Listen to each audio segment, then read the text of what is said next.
এই কালিয়াকুরে আমার প্রতিপক্ষ যিনি ইতিমধ্যেই সেই দলের নাম ব্যবহার করে, দলের বিভিন্ন পর্যায়ের নেতৃবৃন্দদের নাম ব্যবহার করে দলের প্রভাব খাটানোর চেষ্টা করে, দলীয় পার্টি অফিস ব্যবহার করে এবং যারা আমার এখানে নির্বাচন পরিচালনা করছে প্রত্যেককেই এখানে আওয়ামী পরিবারের বিভিন্ন গুরুত্বপূর্ণ জায়গায় রয়েছেন, তাদেরকে বিভিন্নভাবে হুমকি প্রদান করে আসছেন।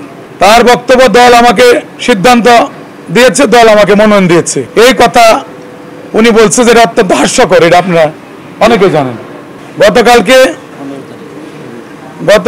15 মে রোজ বুধবার আনুমানিক সন্ধ্যা 6 ঘটিকায় চাপার ইউনিয়ন 3 নং ওয়ার্ডের আমার নির্বাচন পরিচালনা কমিটির আহ্বায়ক এবং বঙ্গবন্ধুর সুযোগ্য কন্যা জননেত্রী শেখ হাসিনার একজন সক্রিয় কর্মী, ওয়ার্ড আওয়ামী লীগের সভাপতি, দীর্ঘদিন ধরে উনি অত্যন্ত ন্যায় নিষ্ঠার সাথে দায়িত্ব পালন করছেন। সে আমাদের দলের একজন, বঙ্গবন্ধুর একজন আদর্শের কর্মীর গায়ে গতকালকে ওই ইউনিয়ন পরিষদের চেয়ারম্যান, যিনি বারবার নৌকার বিপক্ষে নির্বাচন করে ওখানে দলীয় নেতাকর্মীদের ওখানে উনি উপেক্ষা করে বারবার দলের সিদ্ধান্ত অমান্য করে যিনি এই ইউনিয়ন পরিষদগুলো প্রত্যেকবারই অংশগ্রহণ করেন এবং সেখানে নির্বাচন করেন, সেখানে সে বঙ্গবন্ধুর আদর্শের একজন কর্মীর গায়ে হাত উঠিয়েছে। উনি নিজে ওনাকে প্রহার করেছেন, লাঞ্ছিত করেছেন, ওনাকে মেরে তার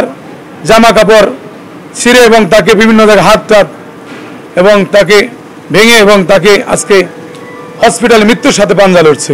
আমি এর তীব্র নিন্দা এবং প্রতিবাদ জানাচ্ছি এবং তার দৃষ্টান্তমূলক শাস্তি দাবি করছি।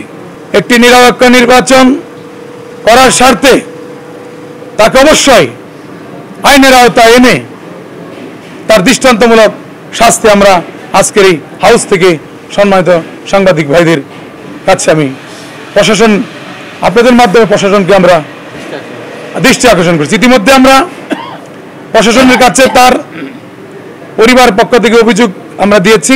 আমরা সহকারী রিটার্নিং কর্মকর্তা, আমাদের ভারপ্রাপ্ত কর্মকর্তা সকলের কাছেই আমরা তাকে লাঞ্ছিত করেছে, তার শাস্তি আইনগতভাবে তার দৃষ্টান্তমূলক শাস্তি হয়, তার জন্য আমরা ইতিমধ্যে তার একটা অভিযোগ আমরা থানায় দায়ের করেছি। এখন পর্যন্ত জানা মতো এখন পর্যন্ত সেটা কার্যকর হয়নি, তবে আমরা আশা করি ওনারা আমাদেরকে আশ্বস্ত করেছেন যে সুষ্ঠু তদন্তের মধ্য দিয়ে সেই মামলা, সেই অভিযোগটি গ্রহণ করবেন।